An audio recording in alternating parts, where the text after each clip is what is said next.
Nak tengok a sneak peek of my house, apa berlaku last week? So, masalahnya kan, kos nak maintain rumah sangat mahal. And it's sentiasa ongoing. Just look at my house last week. Hi, I'm Adlina Azmir, a licensed financial planner. Jom realisasikan your retirement lifestyle. Masalah kan, nak menjaga rumah ni, semua orang yang own rumah mesti tahu kan, sikit-sikit after some time mesti ini rosak lah, itu tak betul lah, kena fix ini, kena fix itu. So daripada bumbung ke tanah, ke dalam luar rumah, macam-macam benda yang mungkin lama jadi teruk, jadi rosak. So benda-benda ni adalah kos untuk you sentiasa maintain dari semasa ke masa. So macam mana nak buat kan? So macam kalau you duduk kondo, mesti ada satu benda yang called sinking fund, right?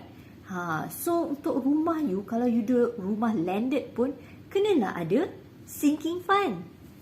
Ini lain daripada emergency fund, tapi sinking fund. Sebab you tahulah, selepas tahun, 2 tahun, 10 tahun, 20, 40 tahun, mesti ada sesuatu yang akan rosak, akan kena repair, akan kena perbetul dan perbaiki.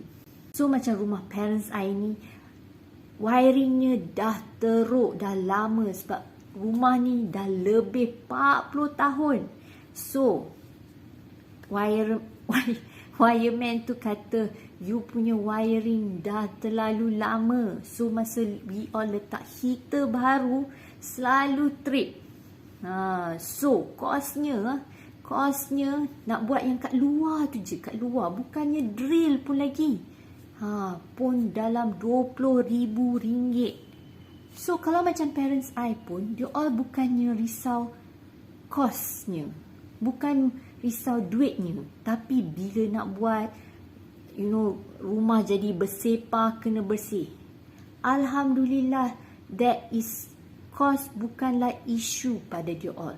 So kalau you all pun nak macam dia all, come join I punya class type 1 di bawah untuk join my retire empowered starter. So you pun boleh start your retirement planning the right way. Type 1 now and subscribe.